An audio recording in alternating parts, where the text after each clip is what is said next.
Hiya guys, Russ Burton here from Ca3. I want to address some of the issues now that seem to be arising in Ca3. So quickly, we're going to go through what Ca3 is and what it does for you. Okay, Ca3 is conditional acceptance. It's an offer to pay your debts, settle your debts, with conditions attached. Now those conditions are made within the terms of the agreement. Okay, so what we're going to ask for inside that agreement, we're going to want to see, one, we're going to want to see the full accounting on that account. Now, I don't just mean the statements to the account, I mean the accounting. Where did the credit come from? Who provided the credit? Number two, we're going to want to see a true bill according to the Bill of Exchange Act. Number three, we're going to want to see two signatures. Now, you think you signed it, well, you have, but what you don't know is, have they signed the credit agreement? I don't think they have. In fact, I'll show you a bit later on, you know, the agreements where they walk away, because it's just not there. It's just not there. If they had it, they'd send it to me. If the OC had it, they'd send it to me. If the DCA had it, they'd send it to me. And four, we want somebody to take full liability from that company that is making a claim upon you. And we want them to know that they are standing at the side of the Fraud Act. So if they make misrepresentation to you, well then they're guilty. They're guilty. You can take them to court and sue them unlimitedly. So that's what conditional acceptance is. It's you offering to pay as long as you see a valid contract. That's what we're asking for at Ca3. Now, let's deal with some of the other issues. We've been talking about the OC quite a lot. Now, I'm a big proponent of lettering the OC. I have absolutely no problem with it. The OC are they have no more of a vested interest in this than the DCA. They both are committing fraud. But guys, you seem to be worried that, I don't know, what's going to happen. What do you think is going to happen? In my case, I don't see a lot happening when I OC. So I will dispute the OC. But what happened, and let me go through it in my case with you, is I was getting debts like yourselves, and just got to a point where, you know, what do? Do I feed and clothe my kids? Or do I pay these people? Now, gathering in the information that I gathered over the last 10 years on looking at banking practice and credit practices, it didn't take long to work out that I knew that these people were committing fraud. And I used that against them. Now I said, see, I'll pay you, but I want to see that you haven't defrauded the paperwork. And not one of them has come back to me.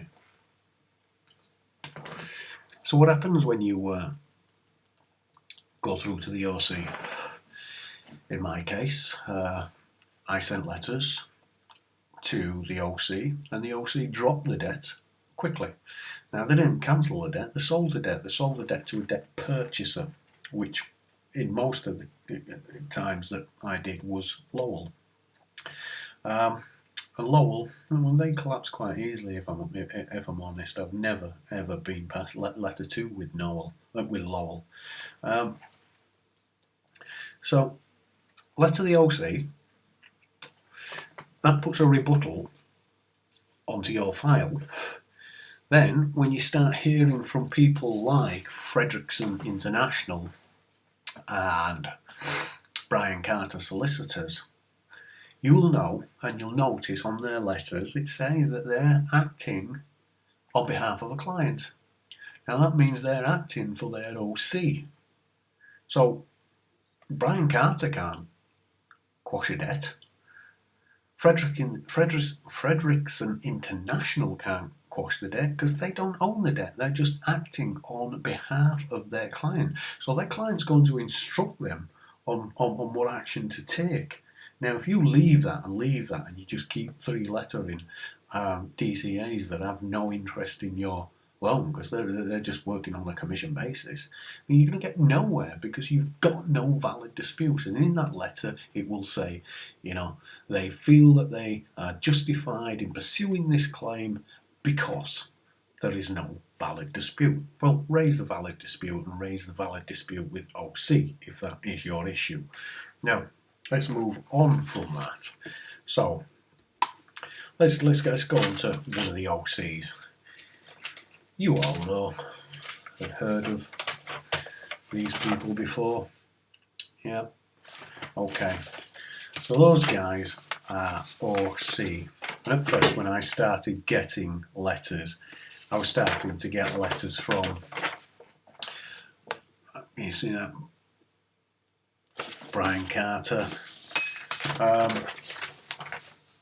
They were sending the letters, acting on behalf of the client. I'd already three-lettered Brian Carter and said, well, they said to me that there's no valid dispute, so I needed to go raise a valid dispute with somebody that had a lawful interest in the monies.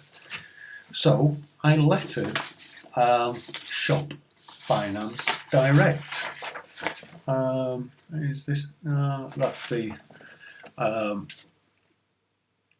Can you see that? Yeah, that's Frederick. That was the dispute that they originally knocked back.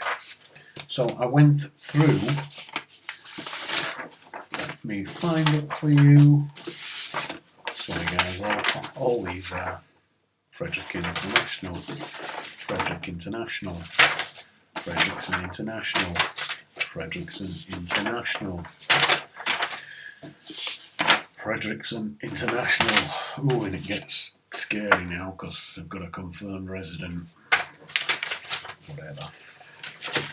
Okay, so there we are, there's the paperwork. By the way guys, keep copies of your paperwork because some of these companies will push for you. Okay, so Shop Finance Direct are the OC in this case. It's Lowell, we'll deal with them a little bit later. So, just so you know, where is my... No, come on, don't do this to me. Yeah, here we go. No, here we don't go. Again, rebuttal. Where is it? Here somewhere, guys. I should have... so here we go. Yeah. Here is my rebuttal to the OC. Can you see that? There we go. Shop Finance Direct. And we've asked them for what I've just told you. The accounting, the true bill, the signatures, and somebody that's prepared to stand penalty of perjury and unlimited liability that represents a company. So that's the OC. So what happens from the OC? We then tend to get letters from these people because, as I say, they don't want to get stuck with a debt. So Lowell then get involved. Lowell are easily dismissed. I'll show you how easily Lowell are dismissed. Goodbye, Lowell.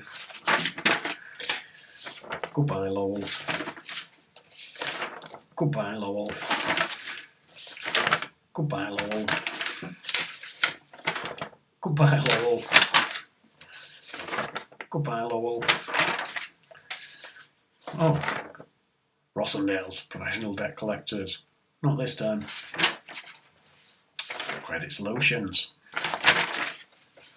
Another one from Credit Solutions. Past due. And again, another OC. Capital 1. Rossendale's. Now, these people all got the letters.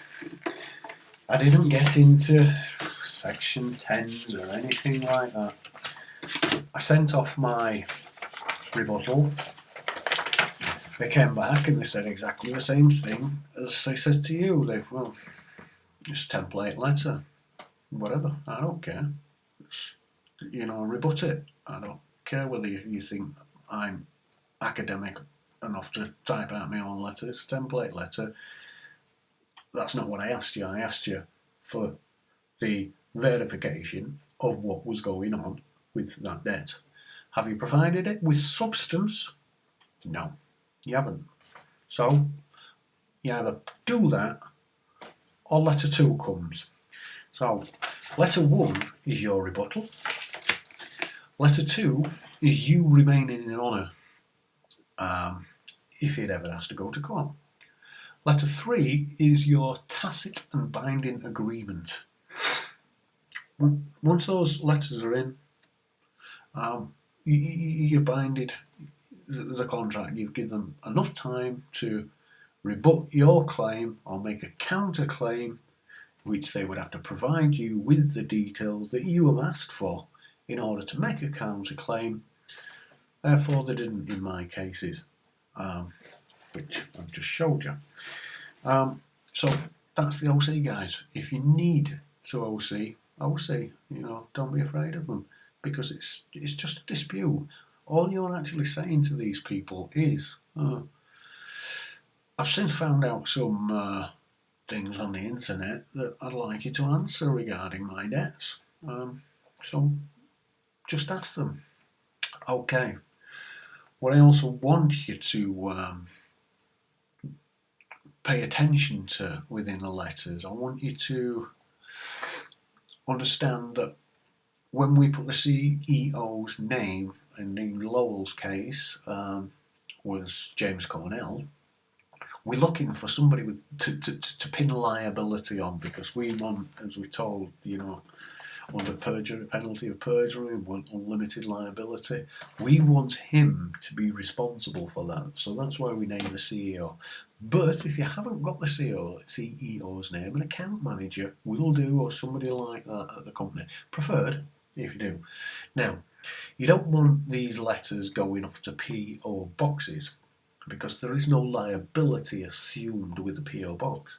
Now, I've heard people saying, well, I've sent some of mine off to PO boxes and it worked. Well, I've seen people send them by email and it worked. But it hadn't worked in the way I wanted it every time. So what we need is the people, the members in Ca3 to all conform to one position, so that once you've gone through the process, you can then say to the next person, this was the process that I followed. Now, you want to debate that process, well, that's up to you. But as regarding Ca3, this is the process that worked for me. Other people have got their own ideas. So, what else is there to cover? We've covered the PO box, we've covered the liability issue. I think that basically covers everything, guys. So don't be afraid of the OC. See you later.